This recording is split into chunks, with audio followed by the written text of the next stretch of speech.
Hello guys, welcome back on our channel Follow Your Passion. And today we will discuss about the theories of the social movement.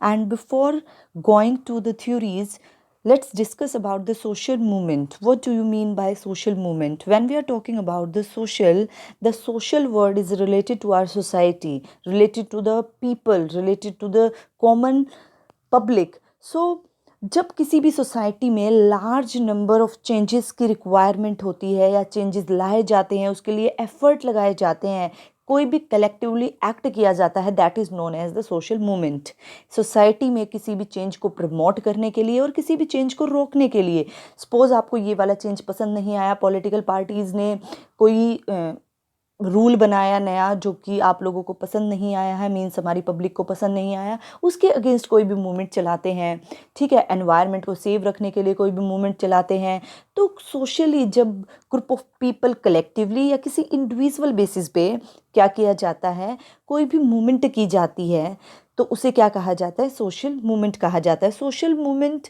क्या होता है generally effort होता है bye a group और इसका M क्या होता है कोई भी चेंज लेकर आना सोसाइटी में और ये मे बी ऑर्गेनाइज्ड हो और मे बी अनऑर्गेनाइज्ड हो सकता है और ये पीसफुल भी हो सकता है वायलेंट भी हो सकता है जैसे हमारी जो आज़ादी की लड़ाई थी फ्रीडम के लिए जो हमारी फाइट थी वो क्या थी हमारी पीसफुलनेस के लिए हम शांति चाहते थे इसलिए वो लड़ाई थी तो जो मूवमेंट होते हैं वो डिफरेंट डिफरेंट तरीके के होते हैं कुछ मूवमेंट्स क्या हैं लड़ाई झगड़े को बढ़ाने के लिए होते हैं वायलेंस के लिए होते हैं कुछ पीसफुलनेस के लिए होते हैं तो जो हमारी सोशल मूवमेंट है उसके कुछ रीजंस होते हैं मे बी कल्चरल ड्रिफ्ट्स की वजह से मूवमेंट किया गया हो मे बी सोशल डिसऑर्गेनाइजेशन हो मे बी सोशल इनजस्टिस हो अनसेटिस्फेक्शन हो तो ये रीजंस होते हैं जिसकी वजह से सोशल मूवमेंट्स हमारे सामने आते हैं बहुत तरीके के सोशल मूवमेंट्स होते हैं जैसे माइग्रेटरी मूवमेंट होते हैं एक्सप्रेसिव मूवमेंट्स होते हैं रिफॉर्म मूवमेंट्स होते हैं रिवॉल्यूशनरी मूवमेंट्स होते हैं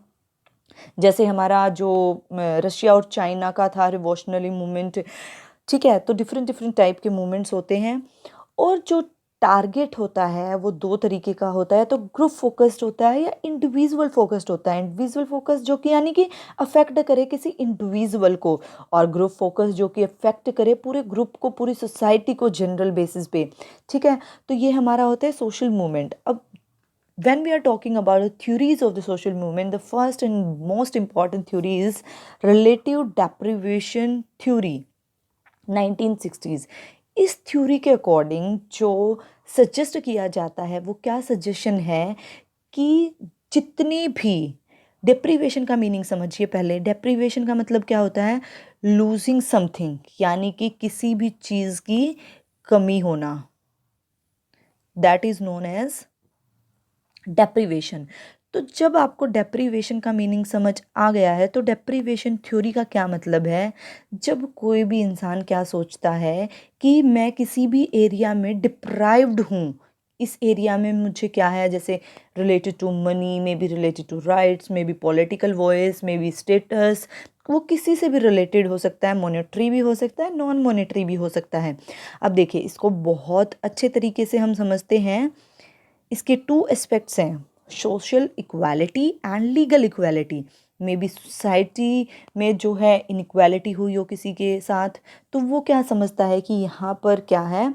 इस चीज़ की कमी है और ये मेरे साथ इनजस्टिस हुआ है और मे बी लीगली तो इसकी दो ब्रांचेज हैं absolute deprivation and relative deprivation इसी के साथ आपको ये टर्म क्लियर हो जाएगी when we are talking about the absolute का मतलब क्या होता है कि बिल्कुल ही क्या होना चीज़ों की कमी होना यानी कि जो बेसिक नीड्स हैं उनको भी फुलफ़िल ना कर पाना तो बेसिक नीड्स भी बेसिक रिक्वायरमेंट्स को भी जहाँ एक पर्सन फुलफ़िल नहीं कर पाता तो वो क्या होता है एब्सोल्यूट देखो हम बात करते हैं पॉवर्टी की बात भी करते हैं तो उसमें भी एब्सोल्यूट और रिलेटिव पॉवर्टी होती है तो उसी से रिलेट कीजिए आप इसको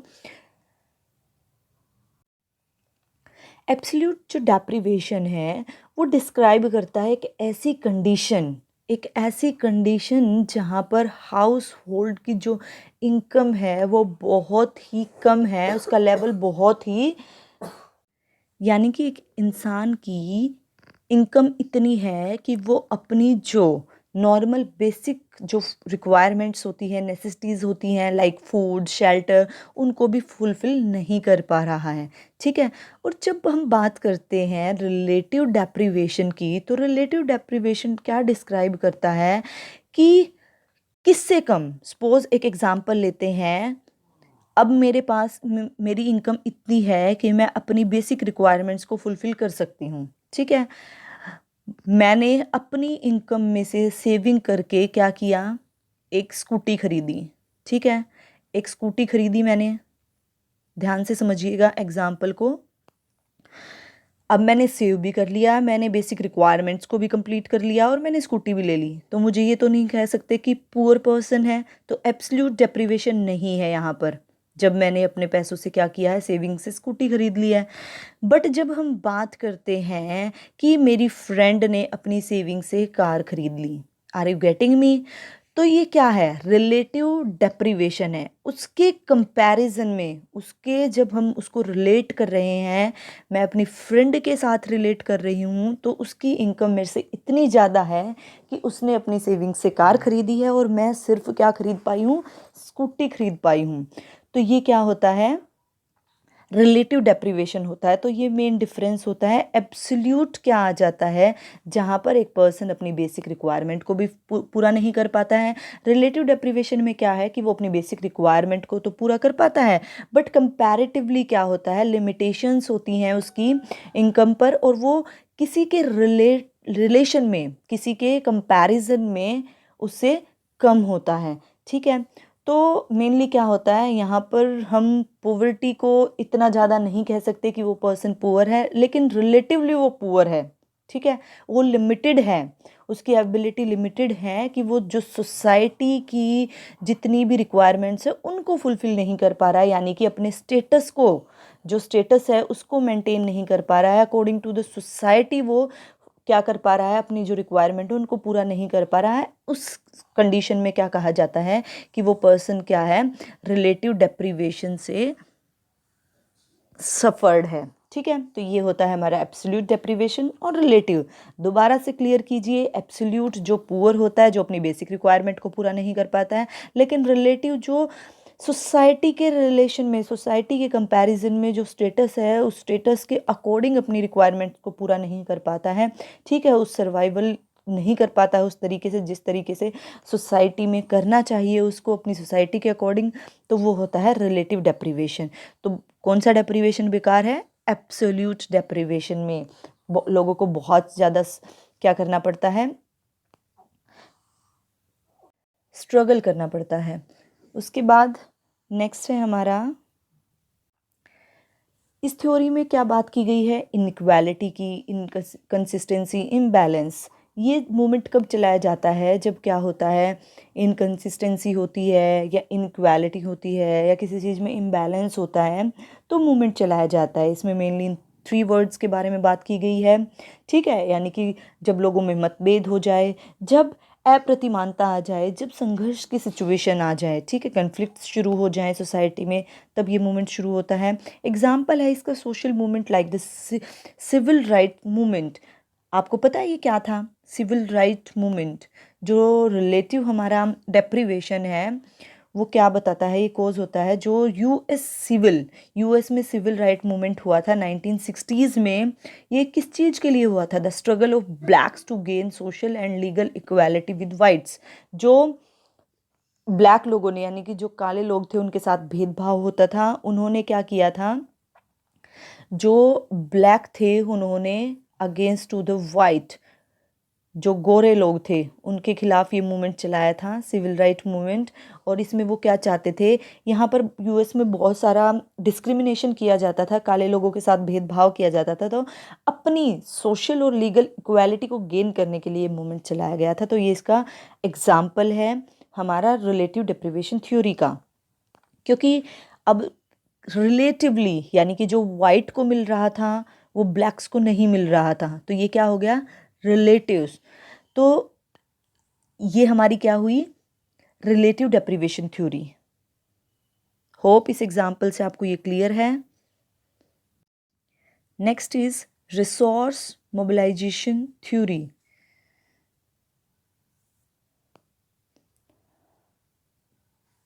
what do you mean by resources? Resources क्या होते हैं? जो भी हमारी पावर होती है, मैनकाइंड्स होते हैं, हमारी जितनी भी जो है मटेरियल होती है, नॉन मटेरियलिस्टिक वर्ल्ड है, वो हमारा क्या आता है? रिसोर्सेज में आता है। और मेनली जो रिसोर्स मोबिलाइजेशन थ्योरी है, ये किस पर बात करती है, एम्फेसाइज करती है? Utilisation of the resources. So ये थ्योरी किसके बारे में बात करती है? रिसोर्सेज के यूटिलाइजेशन के बारे में एम्फेसाइज करती है कि importance of resources in social movement, developed and success. जो डेवलपमेंट है और जो सक्सेस है सोशल मूवमेंट की, तो वो किस पर बेस्ड है? रिसोर्सेज पर बेस्ड है कि किस तरह से रिसोर्सेज को मैनेज किया जाए कि जो सोशल मूवमेंट है उसको डेवलप किया जा सके और उसको सक्सेस किया जा सके। तो ये डिपेंड करता है रिसोर्सेज पे। और रिसोर्सेज हमारे कौन कौन से हैं? As you can see here, resources like knowledge, money, media, labor, solidarity, legitimacy, internal support, external support, तो ये of power of light, तो ये क्या है? ये हमारे रिसोर्सेज होते हैं जो कि हेल्प करते हैं किसी भी मूवमेंट को क्या करने में? डेवलप करने में और उसको सक्सेस कराने में। तो यहाँ पर बात करते हैं सोशल जो मूवमेंट है can mobilize both material resources as well as non material resources. तो जो मटेरियल रिसोर्सेज कौन कौन से होते हैं? Like mass media, money, organization, manpower, technology, means of communication, media, these are the material resources. तो इनको ऑब्वियसली किसी भी मूवमेंट से रिलेटेड तो इनको मैनेज करना बहुत ही ज़रूरी है। इधर से हमारे आते हैं non material resources like public attention, legitimacy, loyalty कितनी है, सोशल रिलेशनशिप क्या है, नेटवर्क्स क्या है, पर्सनल कनेक्शंस क्या है, अथॉरिटी क्या है, पावर कितनी है। तो ये बात करते हैं हमारी नॉन मटेरियल रिसोर्सेज की। तो इन दोनों मटेरियल्स को, दोनों रिसोर्सेज को ही मैनेज करना बहुत ज़रूरी है किसी भी सोशल मूवमेंट की सक्सेस के लिए। तो इसके लिए जो रिसोर्स मोबिलिटी थ्योरी है, इसने मेन 5 प्रिंसिपल्स दिए हैं कि जो एक्शन है सोशल मूवमेंट का, मेंबर्स और पार्टिसिपेंट्स उनको बहुत क्या होना चाहिए? वो रैशनल होना चाहिए। सेकंड क्या है? जो सोशल मूवमेंट है एक्शंस का, वो स्ट्रांगली इन्फ्लुएंस्ड होना चाहिए किसी भी इंस्टीट्यूशनलाइज्ड पावर से। यानी कि हम यहाँ बात की है नॉन मटेरियल यानी कि पावर, पब्लिक अटेंशन। तो जो कन्फ्लिक्ट्स हैं उसमें इंटरेस्ट होना चाहिए लोगों का, तभी सोशल मूवमेंट में पार्टिसिपेट करेंगे। नेक्स्ट है जो कन्फ्लिक्ट है वो इंटरेस्टेड होना चाहिए और सबसे रिलेटेड होना चाहिए कि पूरी सोसाइटी से वो रिलेटेड हो ताकि सब उसमें पार्टिसिपेट करें उस मूवमेंट में। नेक्स्ट है फोर्थ कि सेंट्रलाइज्ड होना चाहिए और इनफॉर्मल सोशल मूवमेंट को चेंज कराना है कि फॉर्मल जो है वो होना चाहिए या इनफॉर्मल यानी कि ऑर्गेनाइज्ड होना चाहिए, सिस्टमेटिक होना चाहिए।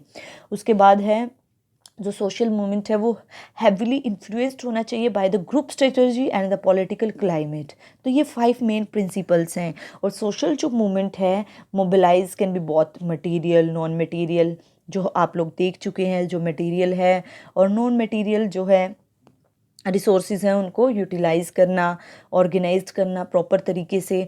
तो इसका हमारा एक एग्जांपल हम ले सकते हैं कि स्ट्राइक करना, किसी भी अगर मान लो किसी चीज़ से प्रॉब्लम है, किसी चेंज से प्रॉब्लम है या कोई चेंज चाहते हैं तो लोग स्ट्राइक करते हैं। जैसे कि आप रिसोर्स मैनेजमेंट में यहाँ पर देख सकते हो मैन रिसोर्स को अगर मैनेज नहीं कर पाते किसी भी इंडस्ट्रीज़ में, कितनी बार आप लोगों ने सुना होगा कि स्ट्राइक कर दी है, लेबर्स ने स्ट्राइक कर दी है। तो वो क्यों होता है? अनसेटिस्फेक्शन के कारण, कि उनको क्या लगता है कुछ वर्कर्स को, लेबर्स को, कि जितना हम कर रहे हैं उसके अकॉर्डिंग हमें मिल नहीं रहा है, तो वो क्या करते हैं? स्ट्राइक करते हैं। तो ये क्या होता है हमारा कि रिसोर्स मोबिलाइजेशन थ्योरी के अकॉर्डिंग कि किस तरह से रिसोर्सेज को मैनेज करें ताकि इसको सक्सेस तक लेकर जा सकें।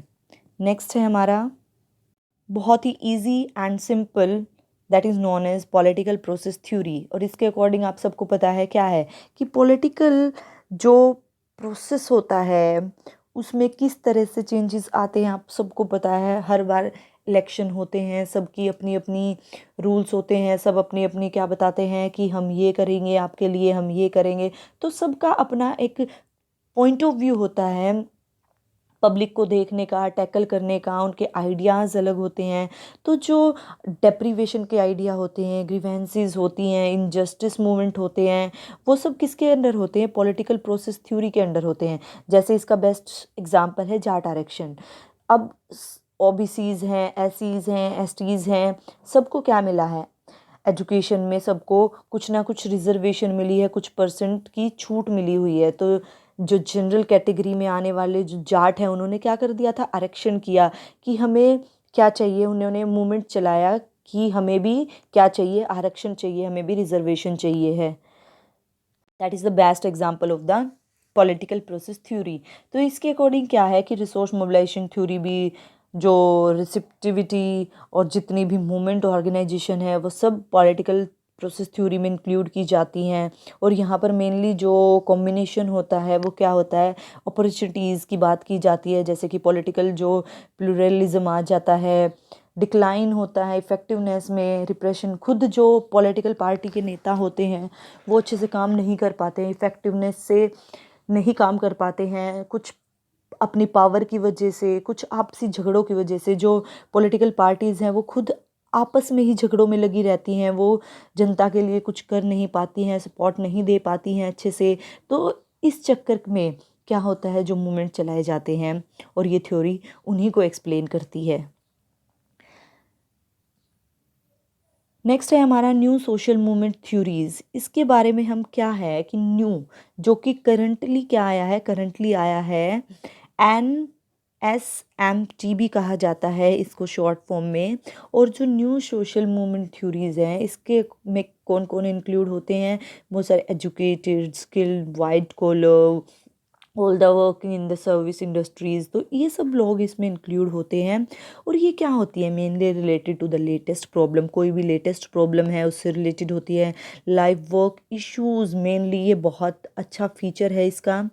लाइफ वर्क इश्यूज़ कि जो भी प्रॉब्लम चल रही है, कोई भी इशू चल रहा है हमारी लाइफ में, हमारी लाइफ में जो वर्क चल रहे हैं उससे रिलेटेड इशू चल रहा है, उससे रिलेटेड होता है हमारा न्यू सोशल मूवमेंट थ्योरी। यही बताती है ये थ्योरी। वुमेन राइट, ये इसके कुछ एग्जांपल्स है। वुमेन्स राइट मूवमेंट चलाया, एनवायरमेंटल मूवमेंट चलाया। जब फील हुआ, जैसे आप सबको पता है मोदी जी ने अभी सफाई अभियान चलाया था, उन्हें जब फील हुआ कि इन्वायरमेंट बहुत गंदा हो रहा है और इसको क्लीनिनेस की ज़रूरत है, तो उन्होंने सफाई अभियान चलाया। तो ये सब क्या है? लाइफ के इश्यूज़ को देखते हुए, करंट सिचुएशंस को देखते हुए जो मूवमेंट चलाए जाते हैं वो हैं। और उसी को क्या करती है? सजेस्ट करती है न्यू सोशल मूवमेंट थ्योरी। जैसे कि आपने अब रिसेंटली सुना होगा कि टिकटॉक को बैन कर दिया है, मेड इन चाइना पे क्या कर दिया? बॉयकॉट कर दिया है चाइनीज़ जो प्रोडक्ट है उनको। तो ये क्या है? सिचुएशन को देखते हुए ये मूवमेंट चलाए जा रहे हैं। तो इससे ध्यान रखना, न्यू सोशल मूवमेंट क्या करता है? डील करता है करंट प्रॉब्लम से, लेटेस्ट प्रॉब्लम से, ठीक है। लाइफ वर्क इश्यूज से क्या करता है? डील करता है ये। So this was all about the social movement theories, and at the end I just want to say direction is more important than speed. तो अपनी स्पीड को मत देखिए कि आप दिन में कितना पढ़ रहे हैं, कितनी देर आप टाइम निकाल पा रहे हैं, कितनी स्पीड से आप कवर कर रहे हैं। सिर्फ डायरेक्शन देखिए, क्या आप राइट डायरेक्शन की तरफ जा रहे हैं। तो अपनी कंसिस्टेंसी को बनाए रखिए, स्टेबल रहिए, कंटिन्यू पढ़ते रहिए, रेगुलरिटी को मत टूटने दीजिए। और ये मत सोचिए कि कब एग्ज़ाम होगा, कब डेट आएगी, कब हम प्रिपेयर करेंगे। This is the golden chance for the preparation for the competitive exams. So utilize your time, keep learning, and bye bye, take care. We will meet again with the new video with the new topic. Have a good day.